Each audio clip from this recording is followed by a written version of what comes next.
Hello guys, welcome back again sa ating YouTube channel no, The Action Man. Una sa lahat, may grab shoutout po sa lahat ng mga kakamping at sa mga hindi man mga kakamping. Kung interesado ka sa bidyong ito, patapusin mo na hanggang dulo at huwag nyo nang kalimutan na i-like at i-share ang ating video para malaman naman ng ilan sa ating mga kababayan na nagtutulog-tulugan sa katotohanan. So muli naman nagbabalik ang nag-iisa nyong host na si The Action Man para magbigay ng komentaryo at reaction sa mga mainit ng issue ng bayan.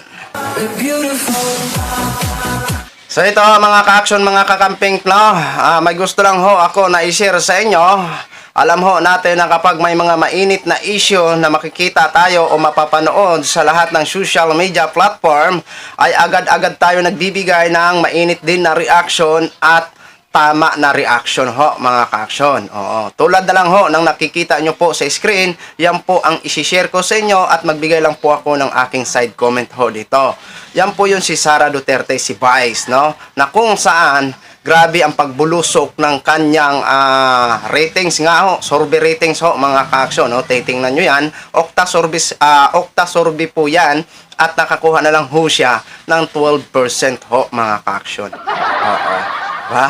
Alam nyo kasi sa totoo lang, sa pinaka matataas na mga official, sa limang mga matataas na official tulad ng magmula sa presidente, vice presidente, senador, speaker, siya ang bukod tanging sobrang bulusok ng kanyang survey ratings. Ho. Bakit ho nagkaganito na ho si Vice President Sara Duterte? Well, mga ka-action. Ito po, may dalawa ho kasi tinatawag na mga survey na tinatawag na ito yung isa ay trust survey or satisfaction or approval ratings ho mga ka-action. No? Satisfaction, approval ratings ho. No? So, ang sa trust kasi ho mga ka-action, kung ikaw po ba ay may tiwala pa kay Vice President Sara Duterte. Diba? Napakasakit nun, no? 12% or 12 points na lang ang nakuha niya ho, mga ka-action.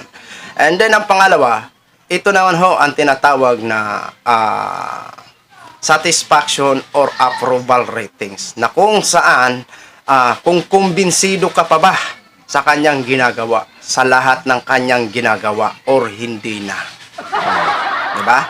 Kasi kung titingnan ho natin, napakalaking halaga po o napakalaking kabawasan ito kay Vice President Sara Duterte, no? Kasi kung titingnan ho natin, Luzon, Visayas at Mindanao ay sobra ho talaga ang pagbaba ng kanyang ratings or survey ho mga ka-action. Kahit titingnan ho natin sa mga social media platform, makikita ho natin ang mga comment ng ating mga kababayan na mga Pilipino, no? So, saan ba ito nagsimula kasi ang pagbaba ng kanyang mga survey ratings ho mga ka-action, no? Doon to nagsimula sa mga confidential fund, no? Na sobrang react niya at nakapagbitaw ho siya ng nasaktan ang maraming Pilipino. Alam niyo na po yun kung anong mga salita yun ang binitawan niya.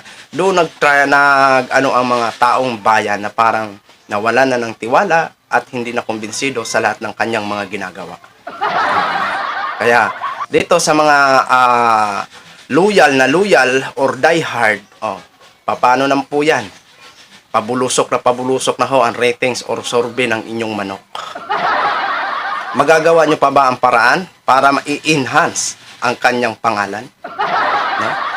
So, sa ating pagbuboses dito, sa tama natin na pagbuboses at pag-ingay na pag-ingay at tanong ng tanong natin, nagbubunga ho mga ka-action. Oo.